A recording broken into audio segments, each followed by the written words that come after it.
Hello everybody, back again. This is going to be the final video for the UGears train. I got it finished up. I really liked this build, this project. Um, I mean, it's hard to explain, but sometimes not having to worry about painting and the whole 9 yards, and just being able to put something together without any you know but yeah, so I got the tender done, obviously. Oh, get off there. um so yeah, it's pretty sporty, man. I mean, it's not too much to it. But it did take me, a couple hours to finish. um I'm not sure why, but they made it so that these side doors open up. I suppose you could haul like little Lego figure, in there or something. I don't know, but anyway, yeah. So it does do that. You got this little handle here that flips it up. Being one-handed and all. But there we go. And then you got the little door here. Yep, and the big square coupler. But yeah, it's pretty sporty, man. I can't. It's, considering it's, again, like I said, it's low tech, um,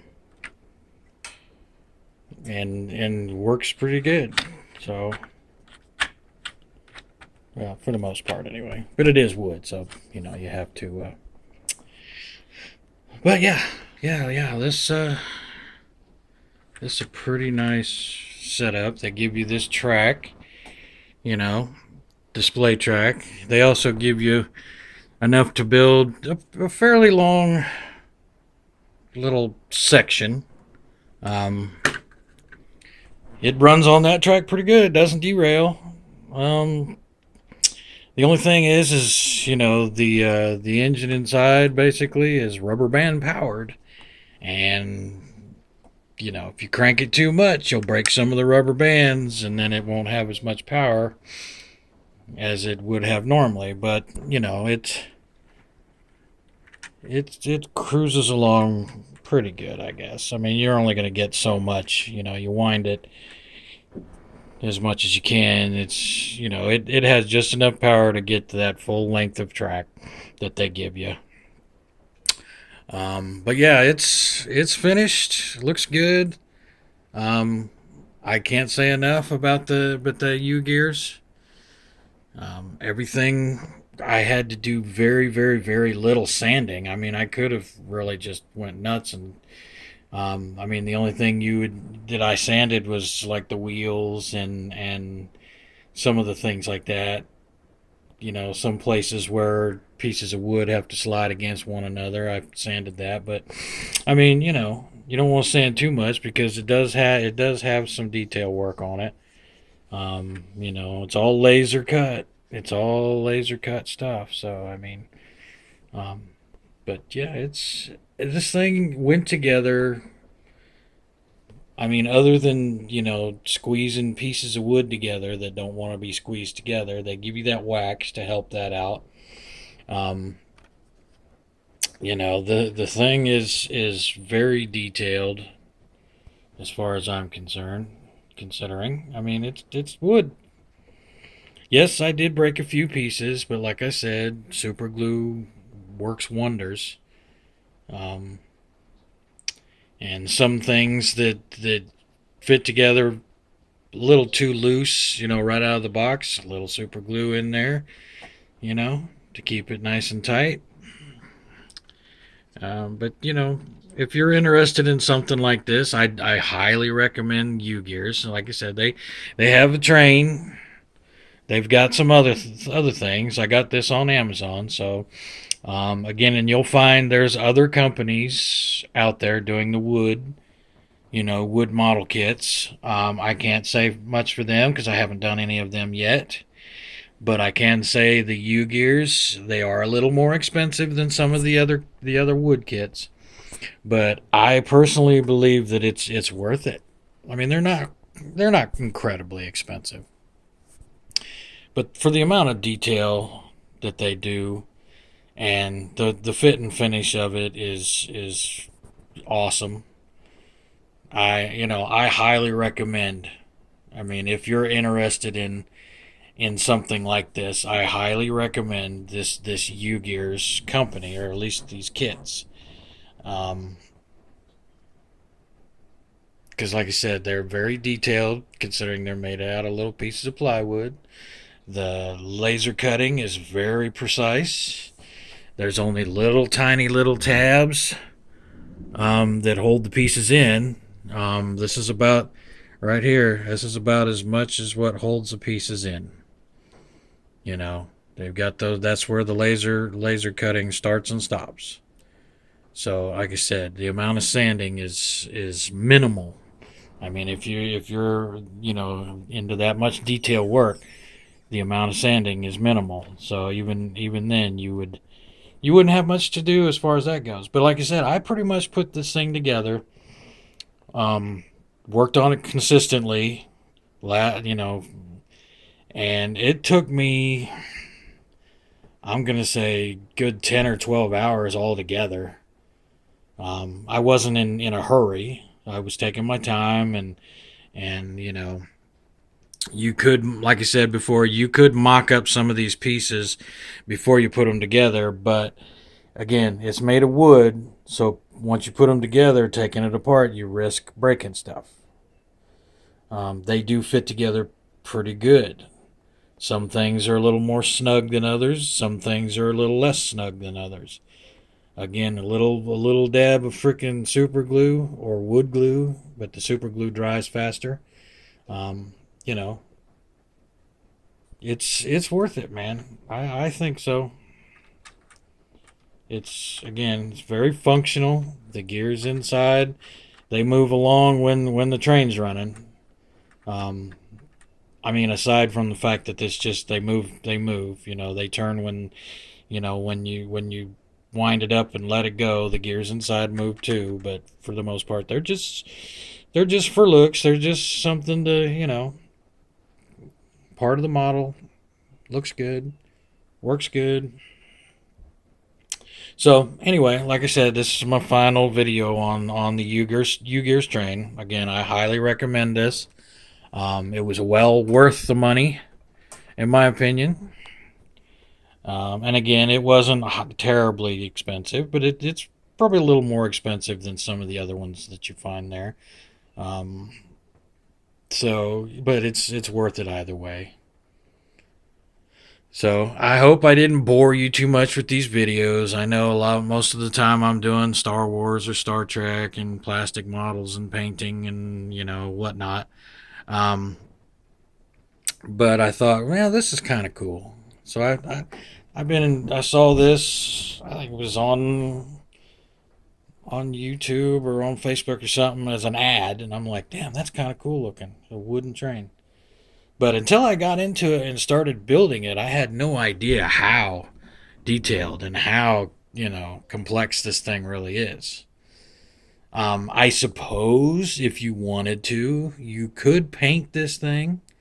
If you wanted to, just you'd have to be careful because, like I said, all the detail work is basically cut into the wood. So I mean, you could paint it, I suppose, if you so chose.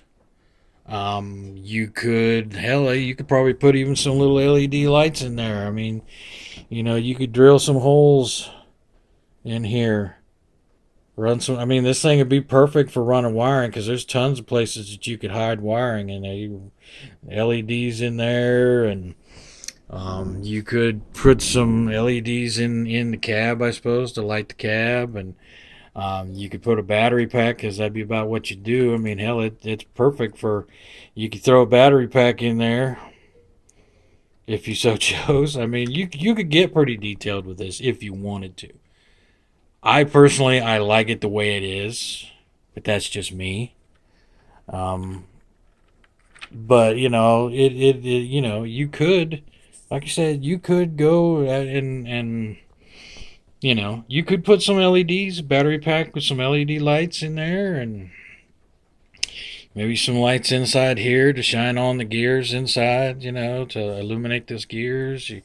You could put, I don't know, maybe an orange or amber or red light up in here. Um, I don't know. I mean, that's the smokestack.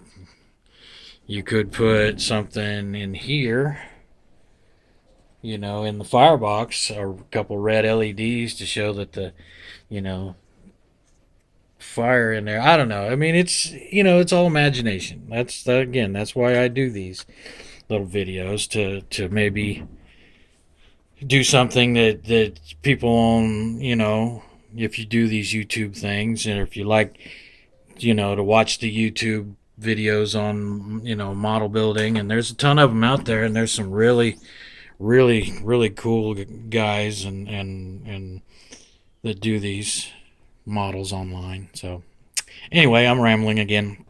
But anyway, like I said, I just wanted to show the completed kit. I hope these videos weren't too boring. Again, I just do these for fun. If you like what you see, or if you're watching this and you're thinking, man, I could do this and that and the other with that, or I could do something different than what he did, but he gave me some ideas, some things to look at or to think about. That's why I do these. I do me, you do you. You don't have to do it the way I do it. I never, you know, that's the cool thing about model building. You do it any way you want. But I just wanted to kind of do this little unboxing build, review type video. Nobody asked me to do it. I just thought it'd be cool. And like I said, in my opinion, this UGears kit, this one in particular, is well worth it, and I highly recommend that if you're interested in doing it, and this thing you think is pretty cool, yeah, buy it, get it. It's worth it, in my opinion. I imagine if they put as much detail and time in the other models that they offer,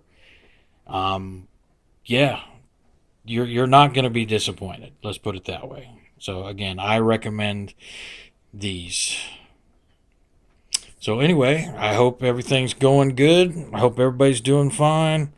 I do have some other projects that I'm thinking about. As I told you, I'm looking for different things to do. And my next things that I've seen and got interested in, curious about, are these metal earth, metal, whatever you want to call them, projects. I mean, they're little sheets of stainless, and it's one of those, you put tab A into slot B type of deals. You have to bend them and form them, and this is this is the one I want to do. Yeah, they've got, as far as I can see, this is the only Star Trek one. I haven't found any others yet. But yeah, it's flat stainless, and obviously you got to you got to turn things around. But you that's the whole part of it. You form these, you bend them, you whatever. So I've never done one of these. I've seen these in like Hobby Lobby. They're not incredibly expensive at all. I got a tank. I got a battleship. That's the Arizona, excuse me. And then I've got the Enterprise. And I'm going to attempt. These things are not large. I mean, they're probably not much bigger than this picture, in size. So they are kind of fiddly. And I've never done these. Like I said, I've seen these in when I've gone into Hobby Lobby, and I think the most expensive one I've even seen is, I think, $30. And those ones are actually painted. Now, these are all silver. There's no paint on these, but they do have some that are painted. When you get them, they're already painted. I think they call those the Iconics series, and I think they're a slightly bit bigger than the regulars, and they are, painted. So yeah, so this is gonna be my next project, and I'll let you know how that goes. Pros and cons type of thing. Never done them. I know they're a little fiddly. They're small. They've got really tiny parts. But you don't need anything other than some tweezers and small needle nose pliers and obviously different sized round things that you can form. Oops, that you can form. Round parts. I mean, these things are flat. You got to make them round. So we'll see how that goes. So anyway, I hope everybody has a great day, and I shall talk to you when I'm further along.